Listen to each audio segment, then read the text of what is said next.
Welcome to TimeBolt Office Hours on Thursday, May 18th, 2023. You are live again with Doug and Quinston. We are here to answer your questions, check your workflows, and generally just make sure you get the best out of TimeBolt. Today, we have some new product news. We are working on a new ARM version that's about 3 times as blistering fast for the Mac, along with the new capture program. Today, it's a special project, hold dear to our heart. Our capture's been in beta for a little while, but I promise you it's going to be something special and very fast workflow right into TimeBolt. Today, we're just going to answer some basic questions. I don't know how basic they're going to be or complicated. I guess the first one's up to Kevin. How you doing, Kevin? Hey, Doug. Hey, Quincy. Nice to meet you. Nice to meet you. Can you, Can you give us a little bit background about yourself? What type of content you create? How long you've been using TimeBolt, and what brought you here today? I create orchestral composer content on YouTube. So we do all sorts of cinematic music, epic orchestral soundtracks, product reviews for sample libraries and virtual instruments, combining talking head video style with screencasts where I record my screen and show some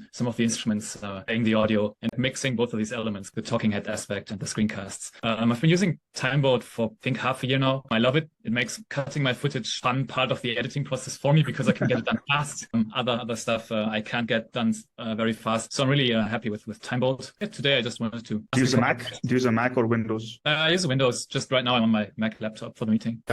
So when you're talking about using TimeBolt, when you first got to TimeBolt, it sounds, when you first found TimeBolt and how you were recording, did how you record actually change once you got TimeBolt, or did we fit naturally within your workflow? That's a good question. I think it fits naturally because what I do is I record my camera in OBS while I talk. I use scripted videos, so I don't have many ohms or so that I have to check. But I put that file into TimeBolt and then cut through it lightning fast. It's really, really nice. I use DaVinci for inserting it into like the video, the cut. We're using the XML method. Just recently discovered the extension that you made, and that solved a big problem for me actually. And I just wanted to pass that feedback on to you because I have a problem because I tend to transcode my MP4s from my OBS into uncompressed DNHR for smoother editing. But the problem with the XML was when I TimeBolt it, it doesn't give me a video preview. I guess it just doesn't work with. Correct. So I always used to do it without the video preview. It doesn't matter much. The audio is fine. But now with the JSON, so when I used the XML import, it didn't work because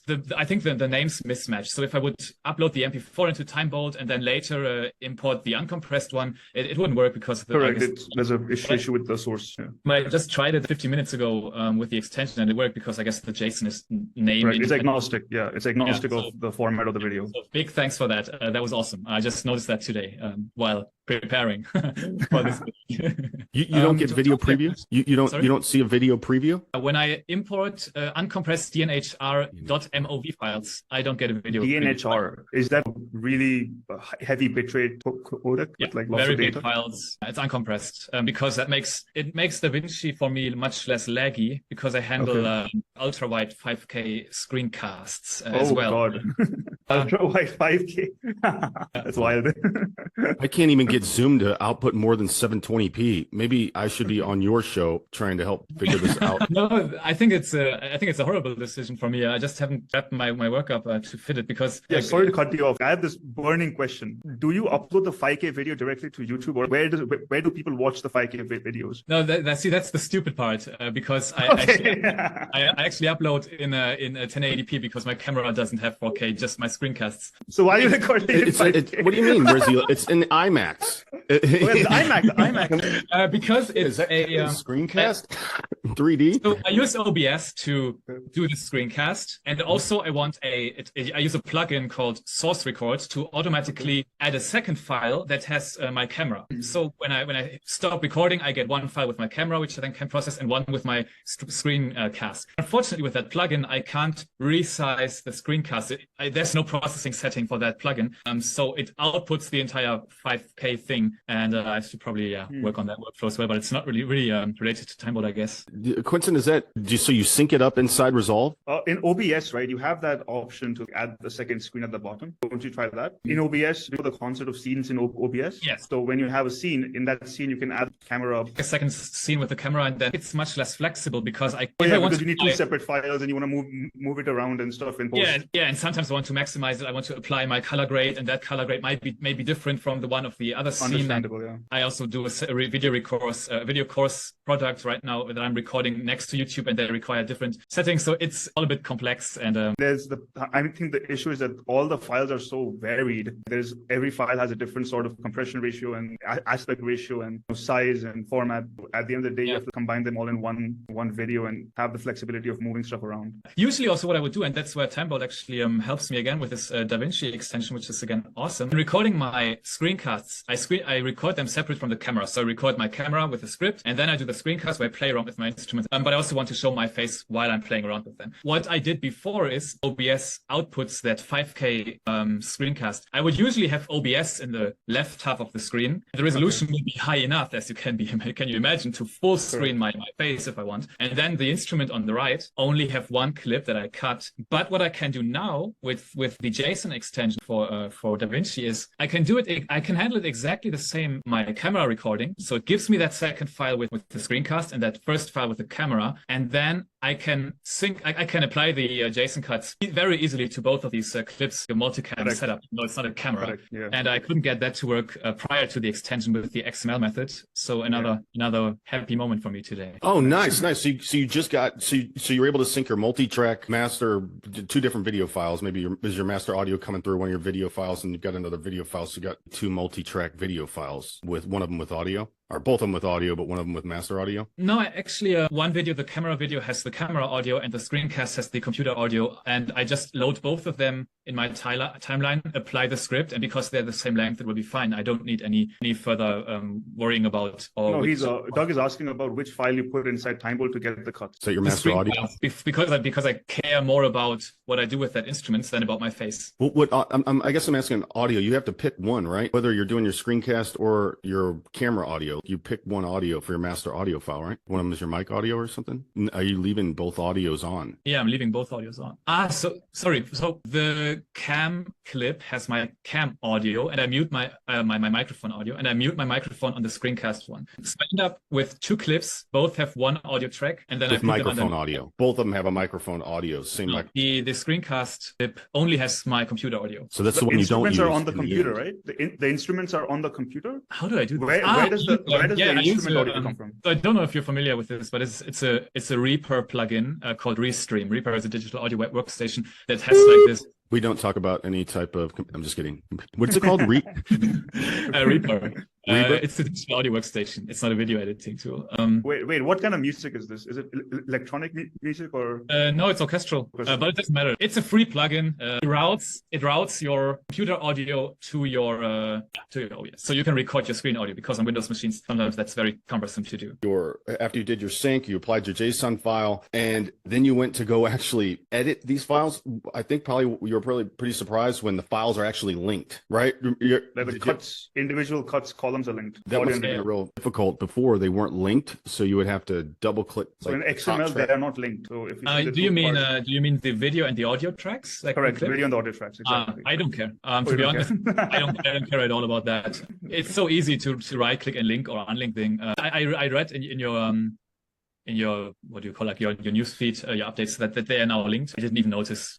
Okay, it's all right. That was actually a very big contention for a lot of customers of XML. Oh, yeah. They were complaining that the audio and the video track, when they're cut up clips and the video clips are not linked at all. I can see that it's easier to drag them around a little bit now. Yeah. Exactly. So when you're adjusting the size or you're deleting them separately, they don't. Yeah, good point. So the extension fixes that, and the extension also helps with multi-camera and multi-file stuff, where if you have multiple files with the same audio track, you can apply the JSON to. I really appreciate that it's much easier now to have these name independent. Like you can just drag your clip in, and as long as the length is the same, it feels much more user friendly to play around with it. Yeah, really cool. Yeah. Is there anything as you're going through TimeBolt, using TimeBolt, whether it's how you're editing, how you're looking at the screen, is there anything that you're like, man, I really wish TimeBolt did X, Y, or Z? I've got some problems. Or yeah, three things actually. I think one is how you customize the punch now with the percentages. Really cool. I wish there was also linear zooms, easing in, easing out. I think it has been mentioned before. Another thing that I noticed, I told you I have a 5K ultra wide monitor, so I would love if the preview window actually scaled. If if it got bigger. If I if I maximize TimeBolt, it should show me more real estate.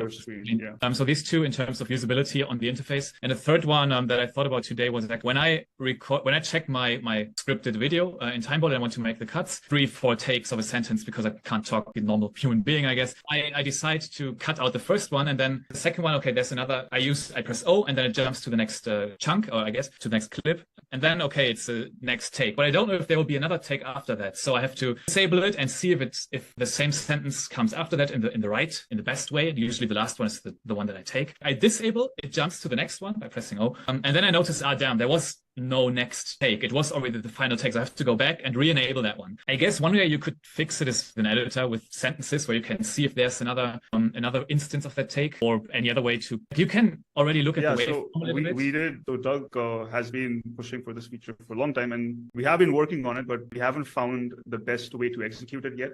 We have transcriptions available now through UmCheck, but we haven't figured out the best way to create a user interface that would be easy to use and understandable. You're right when you say, if I have a wall of text and I see that the same sentence has been repeated multiple times, I obviously want to keep the last sentence. We're still figuring out how to show that piece in the UI, because we have this feedback has been repeated multiple times, and we're still lagging because we don't really have a good solution for how to implement this right now. So hopefully in the near future, we'll be able to have some sort of solution to this. So I'll tell you one of the solutions that we thought of, and we have implemented this. I haven't pushed it out, but we did implement this. And what we did was we had the wall of text, the transcription, the whole wall of text. And what we had a way of selecting a line. So you drag and select a line that you want, and then you click on a button which says repeated occurrences, find repeated occurrences, and it'll take that line and compare where it finds those lines in the script, and it highlights that in red. And then you'll get a button which says, okay, turn these off. And then you can just click that button and it turns off every instance of that line. Yeah. So it almost have to be a color coded thing, because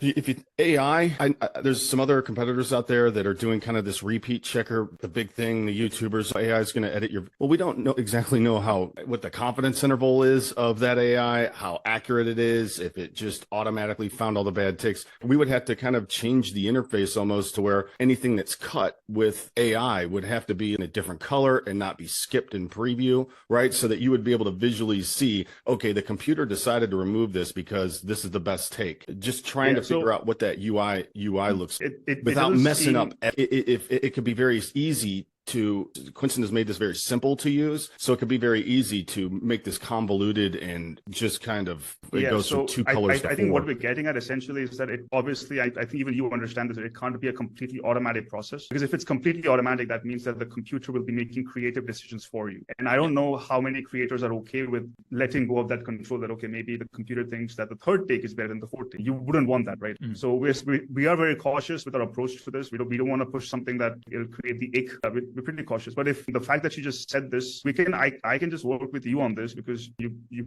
pretty much have a clear idea. So what we'll do now is, whenever we start working on this feature, I'll contact you and we'll send you a few builds. If you those builds, and we can take it forward from there for production. Sounds great. The way that I was actually envisioning it is to be still a manual process. I think like TimeBolt per se, like, has the magic is that you are still in control, right? Yes, it takes away the silence, but you control how much silence it should take away. So what I think is, I imagine a transcript. Maybe it can be very simple. It adds line breaks after every period, and I think there are very affordable APIs that can make fantastic transcripts nowadays. Then you could click on, maybe it creates a clip for each of the sentences. I don't know. Then you click on each of the sentences, and it navigates the playhead to the clip, and then you can decide if you want to press the O button or not, make it disable it or not. You have your transcript, sentence 1, sentence 2, sentence 3, and then you see one sentence is 1, 2, 3, the same sentence, because you say it in over the timeline. In the timeline, you will see the words inside the timeline itself, or will be a separate UI? I actually didn't imagine it inside the timeline. It's maybe possible. I was just imagining a text window underneath, probably, that you can just click through the rows. Oh, so you click on it, and you click on a line, and the playhead just moves to that line, moves to that in the timeline. That was my initial idea, because then you can at least understand that there will be another version of that sentence coming immediately afterwards. For myself, the waveforms are too small that I can immediately and confidently say that afterwards there will be the same waveform coming again, even with the normalization and options to boost the audio. But still, that actually makes sense, though. If the timeline is controllable through a text interface, which then you can select and deselect, like you can select those and then turn off, because that will be reflected in the timeline. So if you turn off a word in the the transcription, that same word will be affected in, that kind of makes sense actually. Instead of having a separate window, so umcheck could be a separate thing, but then this could be using data from umcheck to create a separate UI underneath the timeline. Either underneath, right? Or above, side or side. The thing is he was just talking about the preview screen, and you're worrying about aspect ratios, right? On mine, if you increase the size of the preview, I'm going to push down the size of what I actually have to edit with. It's kind of, you don't gain anything. You still have that window up there, and it's almost, you can push the preview to the right and have, correct, and maybe not something that's necessarily edible through that interface, but it's a visual presentation of, okay, I'm reading this, I'm watching this, and you can actually see if you got multiple words ahead, if you're saying the same sentence ahead of time, if you've got a line of preview as it's just kind of going down based on you move through it as it plays ahead. Maybe in that interface you could, so it removes it from the check deal to where, so that way if you touch a word it doesn't shut them all off, and then it becomes that you can. So that's what I'm saying. So check could be a separate implementation, and this could be the separate implementation that just uses the data. That's interesting. Where you can that's just a good idea, Kevin. You have fixed our problems.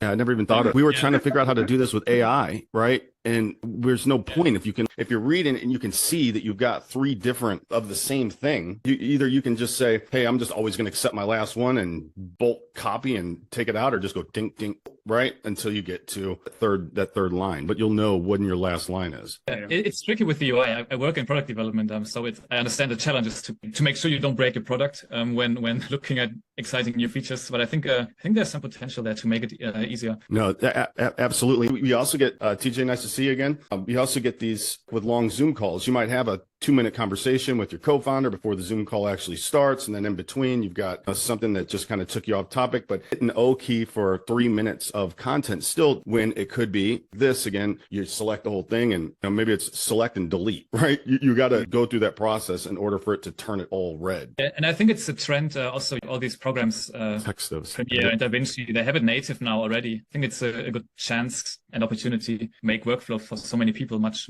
better. It's a great point, and I'm definitely gonna zero all that out, because we don't get when customers are right around TimeBolt. This is a great suggestion for us. And do you have anything else?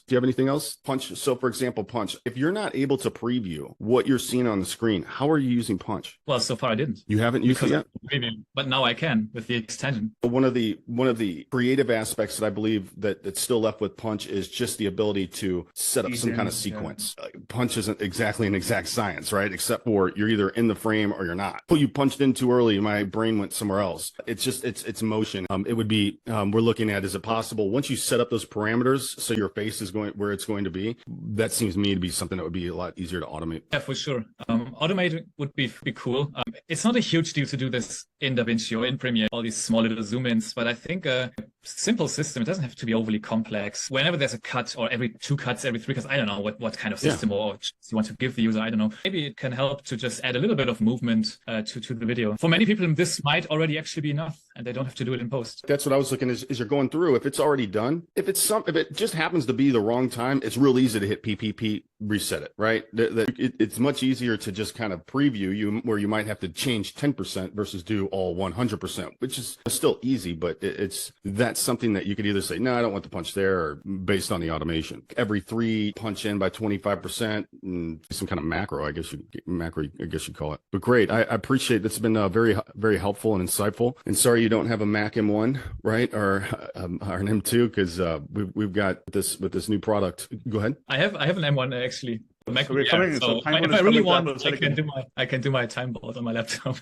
So we have a Mac version right now, which is Intel, and you have to use Rosetta for M1. But I think in the next, 2-3 weeks, we're releasing the native M1 version, the native Apple Silicon version. So that's actually going to be much faster on and I don't know if you ever make I know you make professional video for your YouTube, high resolution stuff, but I don't know for your job, work, whatever, if you're doing screen capture with your camera and webcam screen. Is that the only video you make, or do you make quick videos for your job or anything? Short style videos? Yeah, short, where you're just, whether you're explaining a product or explaining a screenshot or what's happening in the software interface for employees and other coworkers. Yeah, sometimes for guidelines. What do you use for that? We use CleanShot, I think. It's a Mac only program for screenshot notifications. CleanShot. We actually use the jump share before, I think. Screenshot X for Mac. I've heard about this product. Actually, really nice. Quinston right now is working on a capture tool that's so amazing inside TimeBolt. Doug, you can check this out. It's actually what's that? The clean shot? It's Quinston's working on a capture tool that once you capture it inside TimeBolt, it automatically pushes. So whether you're wanting to delete the dead air or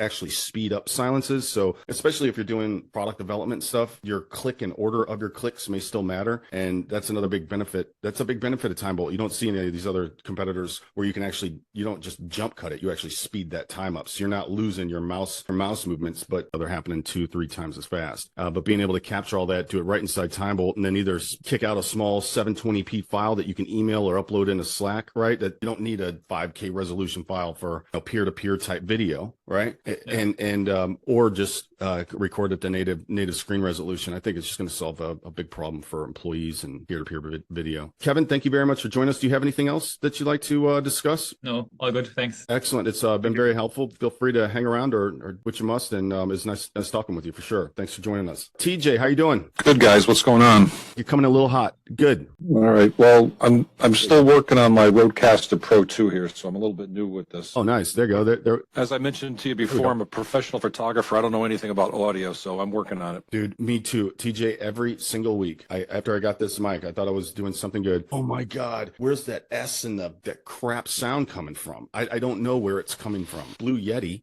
I'm not skimping. What kind of mic do you have? I got a Shure SM57. That's a good one. Yeah. That's a good mic.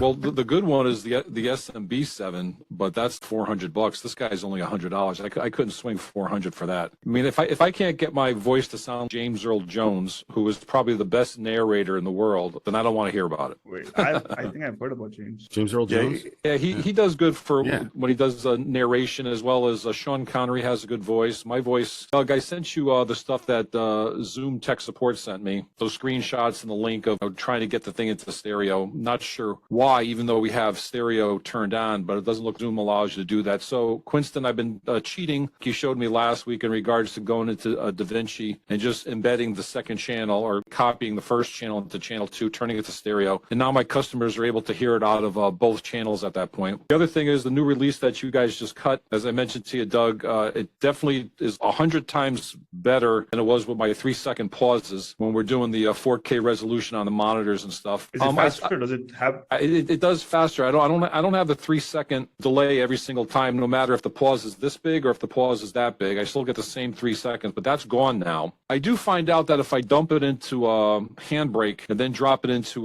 TimeBolt, little pause that I have goes totally away. But here's the catch. Totally away. But here's the catch. If I bring in the Zoom recording, drop it into TimeBolt, the preview comes up in 4 seconds, even though it's an hour-long enablement session. When I convert it into Handbrake to alleviate my pain of the pause and everything, it takes probably about 15 minutes for that 1-hour presentation to bring in the preview. I'm not sure why. Handbrake? No, I think I'm using H.264.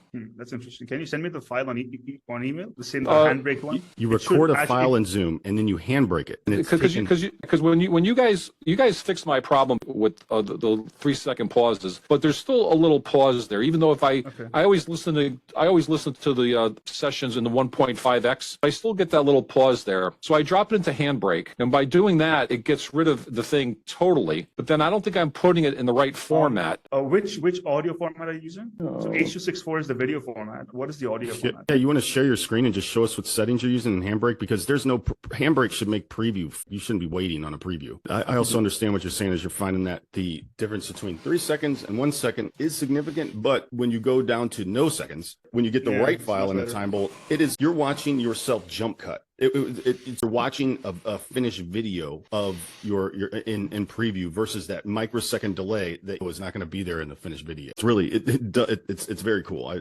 That no delay, no pause review is amazing. You guys are doing really good with that new release that you did. It's definitely picked up my workflow. But let me see if I can show you this thing here. Do not forget, okay? There is the version you have. There is a sync issue. I have. No, it doesn't have the sync issue. Well, I have the new binary fix. doesn't have it. That's because of FFmpeg.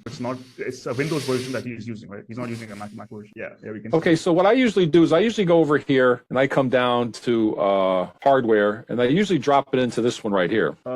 No, it's not H.265. That's H.265. Let's do normal H.264. H.264 1080p probably. This guy right here. Do you want it to be 60 frames per second?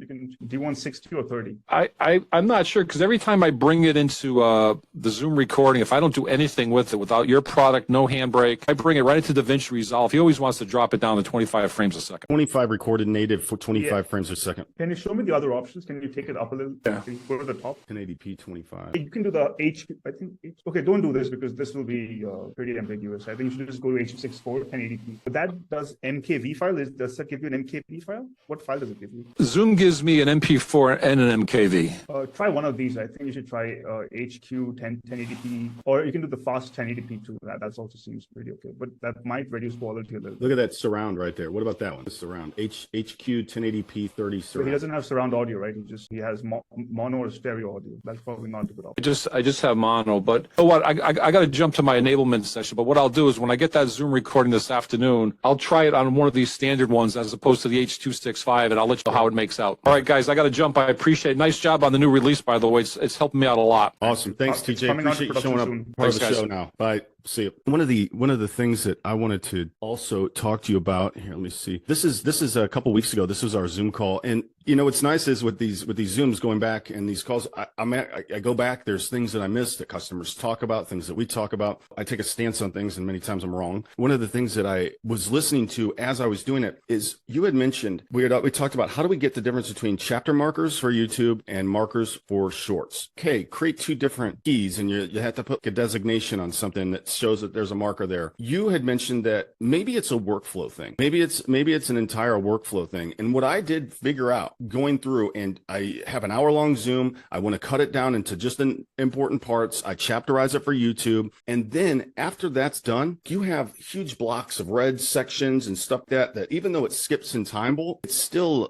it can still be very difficult to navigate now when you want to go pinpoint, right? Outside of an NLE, you want to go pinpoint the 2 minutes. I think you have a total of a minute on YouTube Shorts. That's as long as they can be, 60 seconds, right? And in a couple minutes, well, you take something down from 60 minutes to a minute or two, that becomes even more difficult. What I did was, okay, maybe I look at this as in two phases. You do a pyramid. You got to build your base foundation, right? So chapter markers, cut all the other stuff. You got your 40-minute now optimized video for YouTube. Now what happens is I go in and I rendered that in TimeBolt. So now I've got a new time-bolted file, and I stuck it in TimeBolt again and took the remove silences longer than. I now stuck that at 0.2. So now what happened was when I did that after I rendered in TimeBolt, now you've got all of your sections and what you're saying are put up in the blocks, chunks. They're very aggressive. And you just got these little tiny red slivers. So now you are truly going through only your best content and clicking the M button and then pulling down markers from a freshly cut. All the other shit is out of it file. It just made it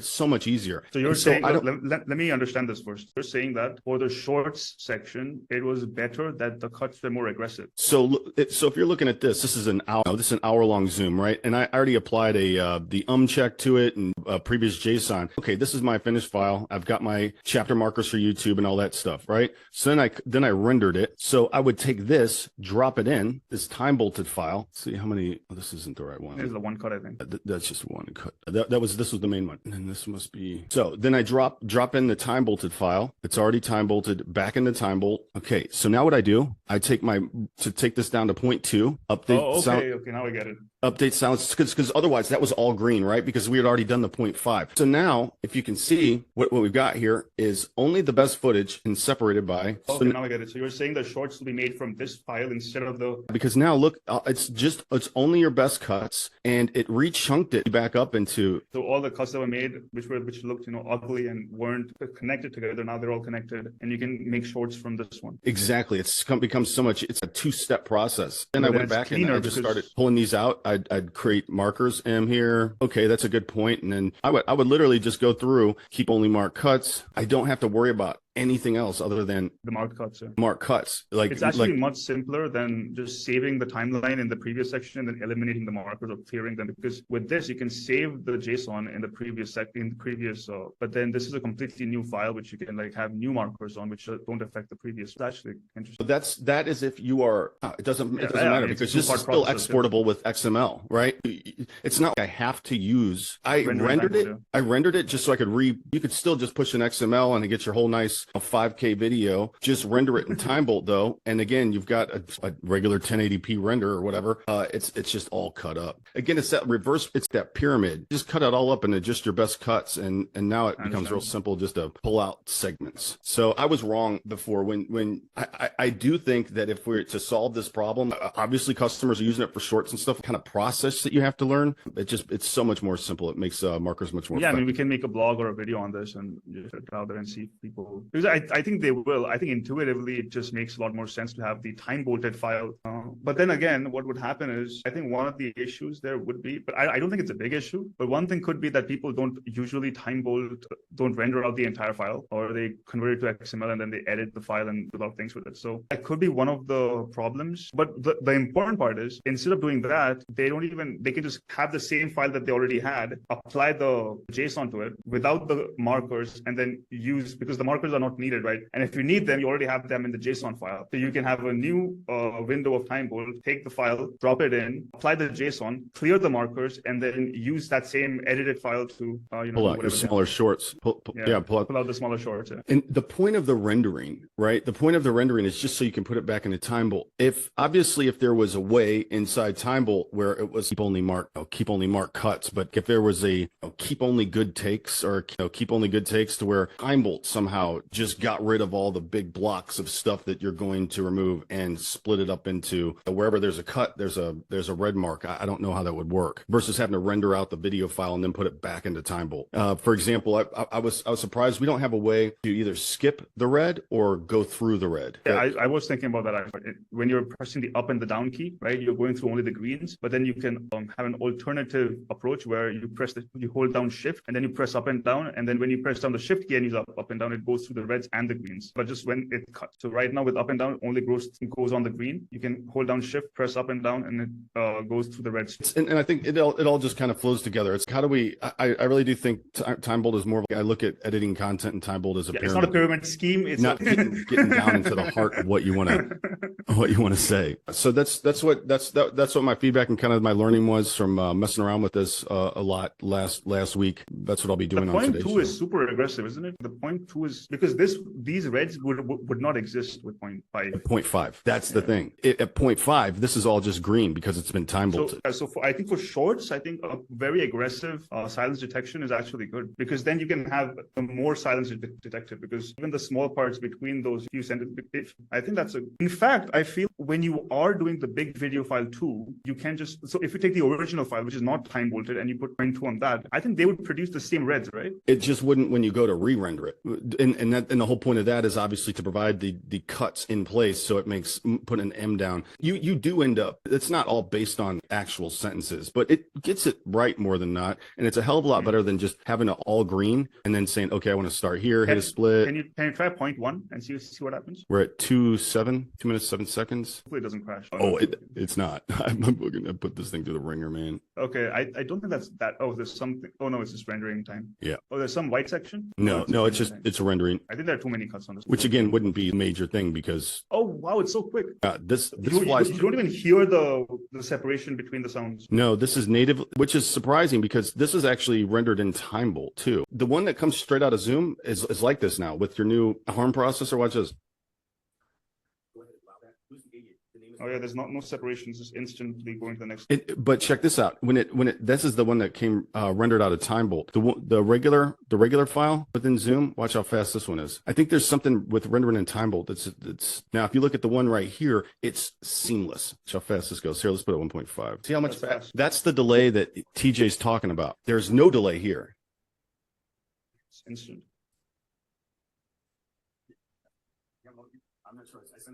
It's the first time I've seen, that's the first time I've seen our video look exactly like it would because there's always been a millisecond delay, but now there's nothing. The one that's rendered out of TimeBolt, it adds that extra There's something there, millisecond, right? Wouldn't even call it a whole second. It used to be at 3, so it's just so smooth. What else it did? It solved the clicking noise, click, the little tick noise, even after I apply a check to it and stuff. In this version, and rendering it with this particular file, there are no clicks. You start to get those clicks once you render it in TimeBolt first, then redo this, right? Or if you get a variable frame rate type file. So very, very happy with this. Yeah. Now, obviously, somebody at the door. Well, that does it. Kevin, is there anything else that we can help you with? I'm just hanging around because I found it interesting. Have you ever used shorts or anything? Not yet, but give me a nice tool to make them in under a minute and I will do it. You got the, so that first time, chapter markers for YouTube, man. I'm able to make chapter markers on the first pass. I don't have to rewatch it. It puts it right there in the right cut. I can type in for as long as I want. Put a chapter marker there. Let's say here's another one, scene 2.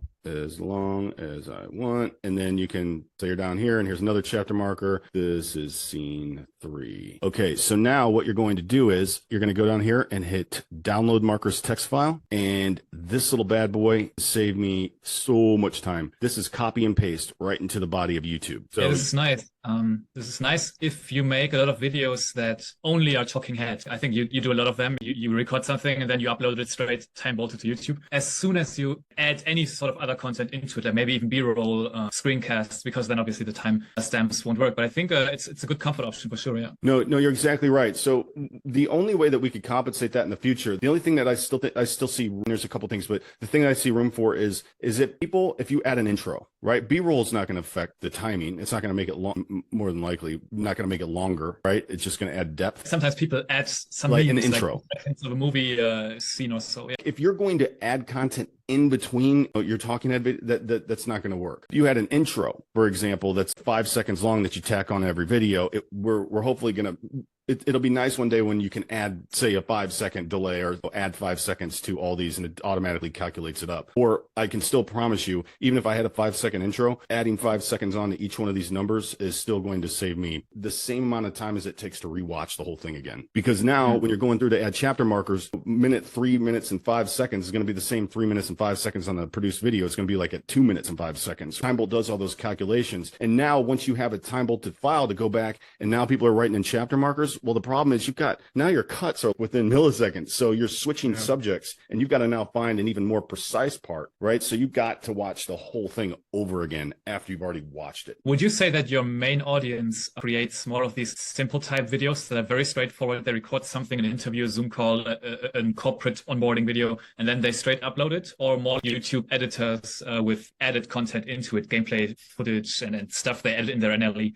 I think that we've designed for both extremes. When we went into this, we understood that the YouTubers are the ones that already have the big names and the big personalities on YouTube, and 40% of our business comes from the affiliates. Initially, those are the guys that helped us build it. Those are the guys that have helped us build multicam, build the XML. We have integrations for the NLEs, extensions, our effects export, right? The punch in, punch out, speed up silences, markers. It actually, whether it's in DaVinci Resolve, you can actually, those little M things that I was clicking, if you need markers for something or to tell you where something's at, just hit M and it actually shows up as a little thing inside tick mark inside DaVinci Resolve. So we knew that designing for that extreme in order to capture their interest and actually not just, hey, here's another new tool. We actually wanted to be that part of their workflow. We actually want to sit and do that. So that required more complex, the opportunity to more complex workflows. We've got to that point, and now it's important that we believe our biggest market are people that are still too scared to, talk to a camera screen and record it. So that, hey, look, even though I'm going to say, so you said, am I not human saying something 3 times in a row? All of our raw video looks like shit, right? Yeah, for sure. Like, can you imagine these people, you hear about them in business and enterprise where they're like, oh, I had, oh God, I have to do a presentation. The boss wants me to do something on video. I got to do a pitch and at least 3 hours just trying to get every word memorized in a 10-minute presentation, just perfect. But when you watch it, you still get that pit in your stomach because I don't want to watch my own video not jump cut, because it's not the type of video I'd ever watch on YouTube. You're like looking at it and saying, I'm never going to be smart enough. I'm never going to be fast enough, until all of a sudden you throw it in TimeBolt and you see, oh shit, I can be smarter and faster than real life by cutting out all the bad parts and all the micro moments. And once people realize that, they become less scared to get on camera. We're trying to work upstream to ensure our success and survival for many, many years. I think that's a great philosophy, and I think you excel at providing a very simple product with very snappy marketing. I really love your super short videos. It's really well done, which obviously people cannot be ironic if they weren't, right? When we had this discussion just a few days ago where Doug was talking about some person, like telling him that he should not be in the videos. And then he came to me and he's like, Quinston, do you think I should not be in our videos? What are you talking about? You are the star of this of this channel. How people don't know TimeBolt if they haven't seen Doug's face.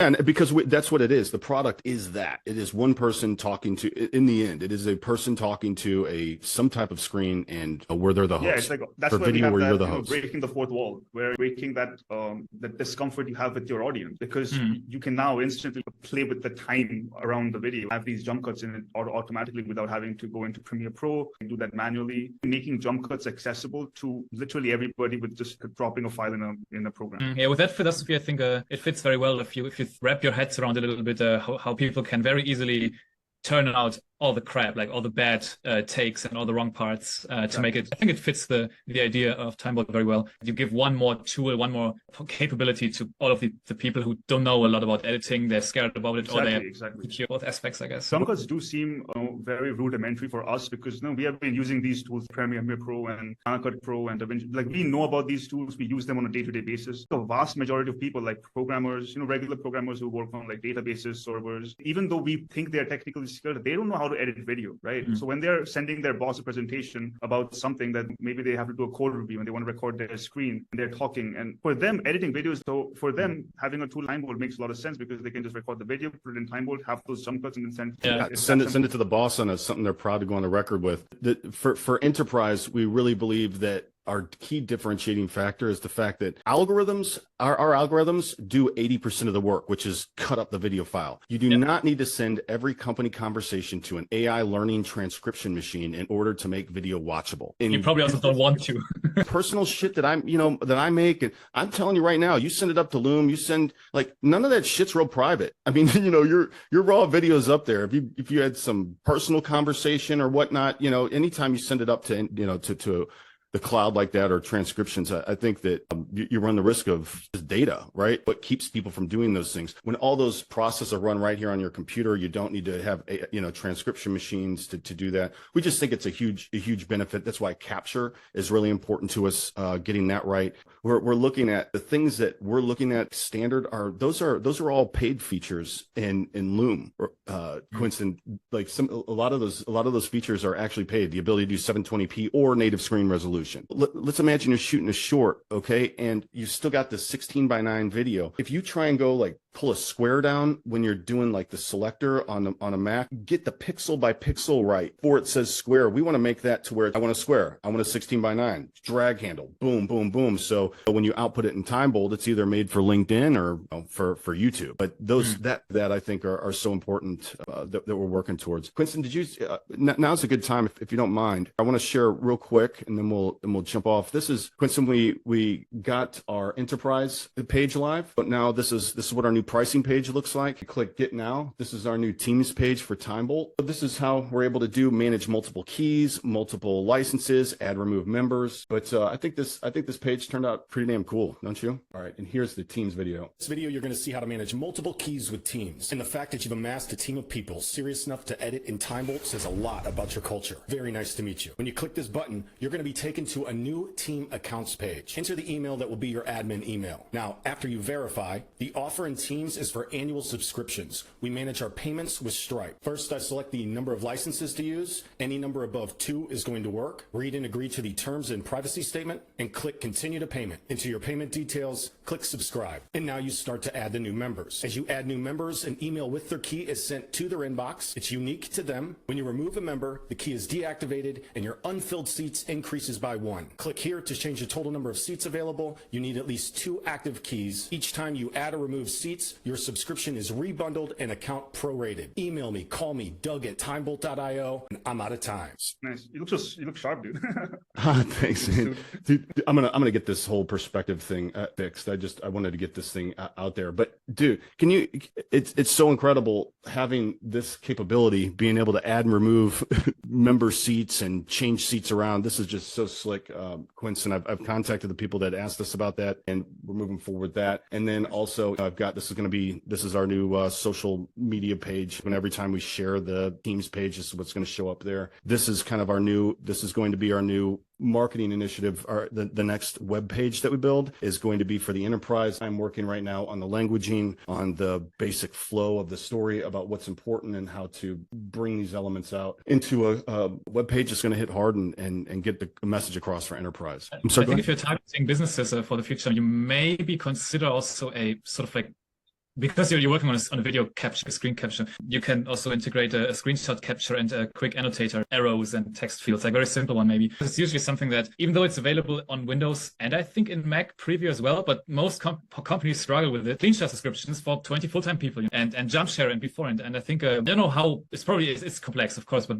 if it's possible, maybe it's something, and because you're already doing a video recorder, maybe you can do it. I think even Loom has the screenshot now. I think it's a new feature in their suite also. It's a screenshot. I don't understand the point of that. Oh, just a screenshot of the screen. Just a screen. And are you talking over it or something? Not video, nothing, no video, just a screenshot with an annotator. Where you can okay. That's what companies do most of the time. When somebody asks something or a customer asks something and you help them out in customer support, you send them a screenshot primarily, usually much more often than a video. And I think, at least in my company, for every guideline video that we send, we probably take 100 screenshots first before considering the idea of a video. So I just think in a corporate setting, I think screenshots, like images with some basic annotations, text, an arrow, it's still a very popular medium. I know Loom does an auto push up to Loom, right? You capture and it automatically pushes up to Loom. Then you're taking a link and you're sharing that link inside Slack, and then they can go in and talk about it. I'm wondering if the dynamic of being able to, I can talk for 3 minutes on this new capture tool while it's doing variable bitrate right now, which I can capture for 3 minutes. I got a 6 meg file. It's the size of a fucking screenshot. It's the size of a screenshot. That would be faster than taking a screenshot, doing annotations and stuff. I don't understand.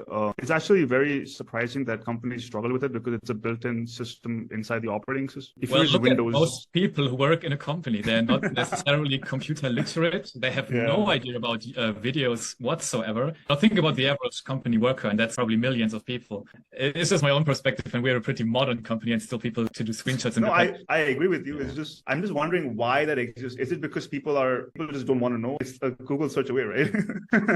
I think people don't care. I agree. Well, but still, you still have to look at it as, if you are going to make a video, you come back to the same thing. Unless you know about the jump cut, I didn't know about it until 2019. You just think everybody's smarter and faster than you're ever going to be. It sucks the wind out of your sails to try and make video for the first, knowing that you don't want to lock yourself in a room for 3 weekends learning some video editing software. That's the last thing that you want to do. So hopefully by removing the friction, certainly video has made it to where you can either make or break a career with it. People want to go from charming in person to persuasive in video, and I think that's what TimeBolt offers, and hopefully gets a lot more people in the market. CleanShot, right? So CleanShot is a Mac only software. Yeah. It's not for Windows, right? And I've seen a lot of these screen recording things be exclusively for Mac. Windows doesn't really have that many. I mean, it has Camtasia and stuff, but I don't know if people that are working in companies are using Camtasia, or are they? I think JumpShare works for both platforms, if I'm not mistaken. Subscription-based programs that don't do a lot. They record some video and they record some images. They have a very basic annotator. Then they upload it maybe to a cloud if you're lucky, but they don't do much more. So I think it's not so much functionality. But then you have the company and they buy 50 seats for that product because they don't understand how to do it better. That TimeBolt exists so that you can make a video in the time that you take. They record videos, but do they store them in the cloud or do they store them locally? CleanShot can do both. I think it defaults to locally, but then if you want, you can upload it to the cloud. Honestly, it's such a hassle that I've never done it because you have to log in, and I don't know. I always forget my login of my CleanShot clound, and then I think they also get the links get invalid. I don't know. Oh, this is another problem now. So you have to log in, and people forget that. Yeah, just putting it right on your computer. And I cannot wait to tell people stop recording your PowerPoint. I can't wait to just stop recording your PowerPoint in PowerPoint. That's another, most of people's first experience with editing video has to do with capturing PowerPoint. And what they do, they go and hit the record button in PowerPoint and try and talk over the slides. And then they end up with a video that no editor can touch, right? They throw it and it's like, why won't this thing work? And it's just a big screwed up mess versus, hey, capture this in TimeBolt, just capture it on your screen and take as long as you want, make as many mistakes as you want because it's super fast to cut out. You do not need to be perfect. I think that's kind of the... This was an interesting discussion. Yes, it was. The screenshot thing is especially surprising. I think for the vast majority of corporate workers, even in remote jobs, video is a subject that they just block. Like, if I ask somebody from my company, can you take a video of that? I know they will take an hour to take that video and send it over to me. It's just reality, I think. That's true. And what'll be nice is that you don't have to spend an hour. These aren't simple buttons. The way it works right now, as soon as you hit click save, it just auto pushes right into TimeBolt. Everything is, you don't have to do you don't have to go through and fine tune anything. You don't have to know how to click buttons. You could just cut all the dead air, and that's 80% of the work product that people be pretty happy with, I think, B2B applications. It would be nice eventually. We could probably get into after that's done, do we have any integrations that would go up to Loom? Would it have any integrations that kind of go up to Cultura or Pronopto, some of these enterprise video platforms after you hit record? That would be something that we could look at. But I think capture is just the key to getting a broader user base inside the B2B market. So excellent. Well, thank you so much. It's a great conversation, Kevin. Thank you so much for joining us today, and we'll get back with you on the text to edit. There's some really, really awesome ideas. And that does it for TimeBolt Office Hours on May 18th, 2023. Don't forget to hit the like button, hit subscribe, and certainly hit the notification bell when we go live. And I'm out of time. Thank you. Thank you, guys. Bye. Nice call. See y'all.